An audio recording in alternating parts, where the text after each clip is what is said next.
No operation no pain killer చిన్న injection ద్వారా మోకాలు మరియు నడుము నొప్పులకు దీర్ఘకాలిక పరిష్కారం. డాక్టర్ ప్రకాష్ గుడిపూడి 18 ఏళ్ల అనుభవం 8,000కు పైగా హ్యాపీ పేషెంట్స్. సంప్రదించండి Allied's pain and pain management centre Hyderabad.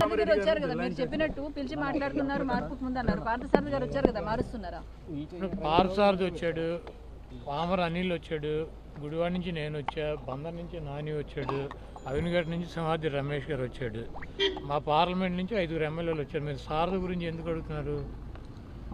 మా పార్లమెంట్ నుంచి ఈరోజు నేను, పేర్నాని, అనిల్, అవినిగడ్డ సింహాద్రి రమేష్, పార్థసారథి మేము 5 ఎమ్మెల్యేలు వచ్చాము. విడివిడిగా వెళ్ళాము, మాట్లాడుకున్నాము. కొంతమంది సీఎంతో మాట్లాడుకున్నారు, కొంతమంది కింద స్టాఫ్తో మాట్లాడుకున్నారు, కొంతమంది సెక్రటరీలతో మాట్లాడుకున్నారు. వెళ్ళాము. మీరు ఎందుకు ప్రత్యేకించి పార్థసారథి వచ్చాడు అన్నారు? పార్థసారథి ఎప్పుడైనా కొత్తగా వచ్చాడు ఆఫీస్కి? రెగ్యులర్గా పార్టీ మా సీఎం ఆఫీసు, మా ఎమ్మెల్యేలు మేము వచ్చి వెళ్ళేది. దాన్ని ఎందుకు వార్త కింద పరిగణిస్తున్నారు? ఎక్కడ కూడా పార్థసారథి వెళ్ళిపోతానని చెప్పలేదు, సీఎం గారు లేకపోతే నేను సీటు అని చెప్పలేదు. ఇవన్నీ కూడా ఊహాగానాలు. చర్చకు వచ్చిందా సార్? మా పక్క పార్లమెంట్ నుంచి కూడా 4 వచ్చారు. మీ పార్లమెంట్ పరిధిలో 5 వచ్చామని చెప్పారు. ఎవరు ఏ సీట్ అయితే మారుస్తున్నారో వాళ్ళనే పిలిచి సీఎం గారు మాట్లాడుతున్నాడు డైరెక్ట్గా.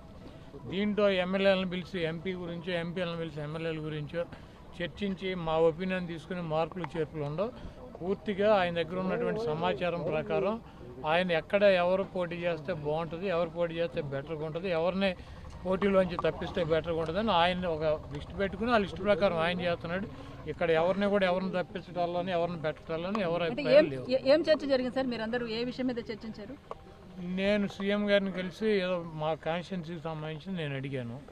మిగిలిన వాళ్ళు ఒకళ్ళిద్దరు సీఎంని కలిశారు, కొంతమంది సెక్రటరీ ధనంజయ రెడ్డి గారిని కలిశారు, కొంతమంది ముత్యాలరాజు గారిని కలిశారు.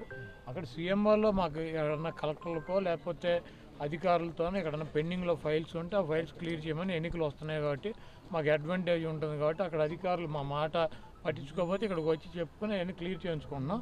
అంతేగాని మీరే చదువుతున్నారు కదా రేపు సాయంత్రానికి వస్తుందని.